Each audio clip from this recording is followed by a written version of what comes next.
Welcome to our new show, A Moment with Draegon. Here we read, we discuss, and explore topics related to and about books, writing, reviews, and more. You can always find me at dragongray.com. Today we will read a book called DarkLands Requiem. This book has been written by Len I. Kelly, produced by F.S.T. Pope. You can find this book at Amazon.com. Soon it will actually be digitally at Amazon.com. So today we'll start reading chapter 1. He lay crumpled on the ground, his body feeling as if it were distending, swelling in and out like waves crashing and receding against a shoreline. The sharp, latent smell of ozone was pervasive around him. His stomach felt twisted, indecisively in flux between slight nausea and full-blown retching. From somewhere deep inside, a singular feeling of panic began to bubble up until it was boiling, burning, and tearing at him until it tore him out of his catatonic state. And then Webb Thompson screamed. Sundown! The name roared out with such force that he could scarcely recognize his own voice. The escape of the desperate cry rubbed his throat raw, almost making him wonder whether he had shouted voluntarily or if the wild sound had released itself.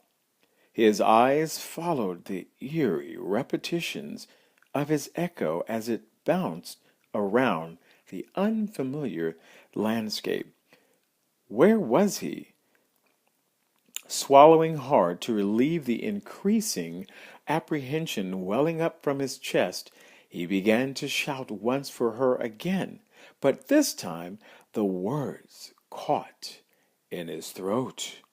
There, in the distance, lay a young girl. Webb languidly rose from his knees and slogged towards her, fighting the fear of what he might find when he got there. Stumbling to a halt beside her, he cradled his little sister in his arms. She was still breathing and blessedly alive. What an incredibly fearful place to be, seeing your sister lying on the ground or wherever he was, not knowing if she was dead or alive. Sundown, he beckoned. He brushed the strands of wavy brown hair away from her face and rubbed her cold cheek, trying to wake her up. Her eyes gradually flickered open and attempted to focus on his. Immediately, her expression registered the same confusion and sickness that Webb himself was feeling. "Webb, where are we?" she coughed weakly. "I feel sick." After gently moving her to a sitting position and making sure she was okay, Webb was finally calm enough to take in their surroundings. As far as the horizon stretched, he saw never-ending rolling hills and plains of grass, the richest, most perfect Webb had ever seen. The color was strangely vibrant, almost glowing.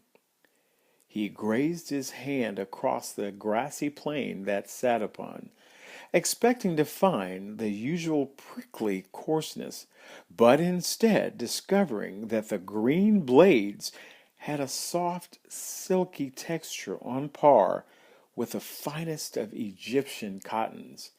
Now that has to be incredibly soft. A sharp rumble jerked his attention upward. The sky was rolling in varying degrees of gray and somber black, as if the most violent of all thunderstorms was hiding just behind the cloud cover.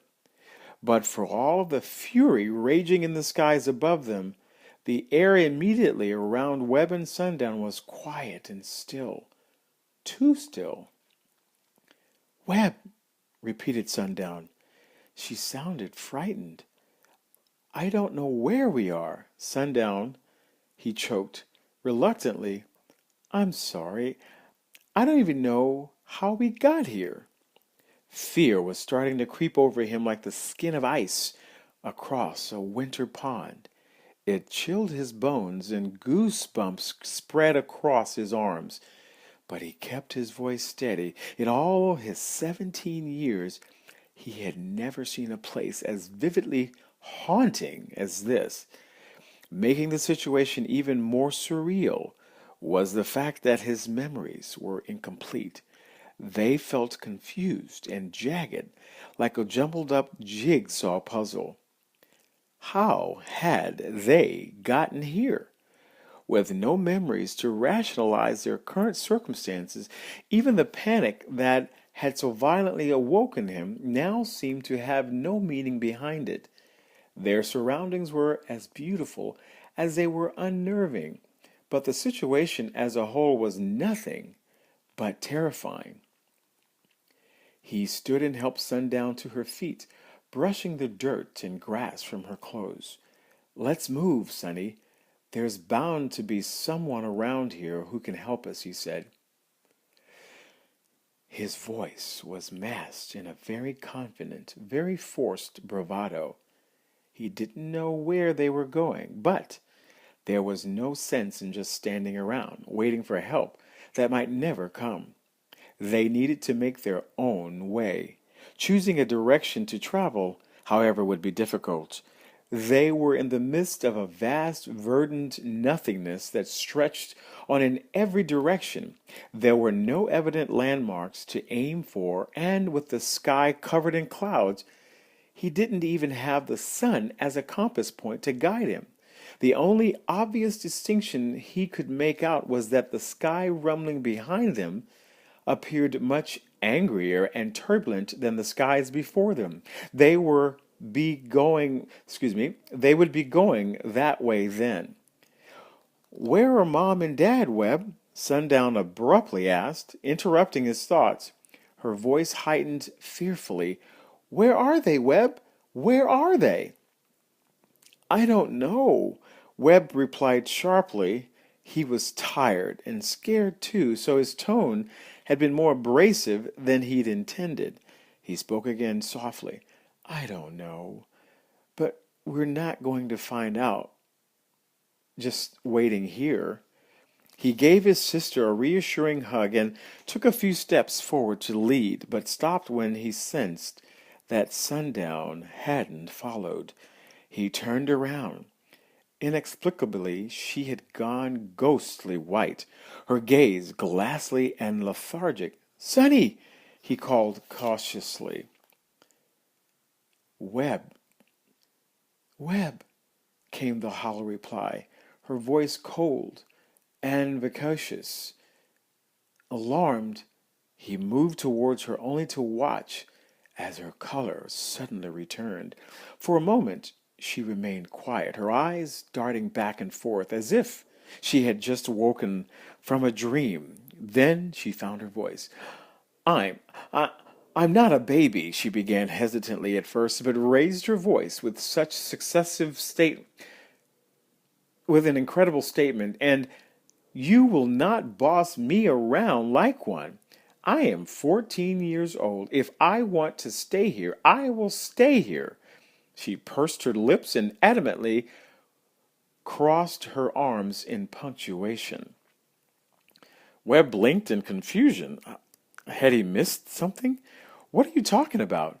he asked exasperately, but before could say anything more, a new sound emerged from behind them and broke their awkward standoff. It wasn't very noticeable at first, a slight buzzing, not unlike that of a housefly, but then it began to transform into a louder, much more bodily reverberation, and it wasn't just one little sound, but the droning ebb and flow of multiple sounds from various directions, several things were closing. Let me try that again. Several things were closing in on them. Webb looked around, but the horizon was still vacant. There was nothing to be seen. This eerie noise alone, however, was enough to tell him to get out of there. Wow. Well, this is an interesting start to this story. Um, First, they find themselves a place they don't know where they are. Secondly, you know, they are now going someplace, but then the skies above them change and the vivid scene around them change. It's just interesting. So I'm looking forward to reading more about this. So you can again check with me next time as I continue the story of DarkLands Requiem. Again, you can purchase it at Amazon.com. And check with us back again. I look forward to hopefully seeing some comments or questions on DragonGray.com. This has been A Moment with Dragon.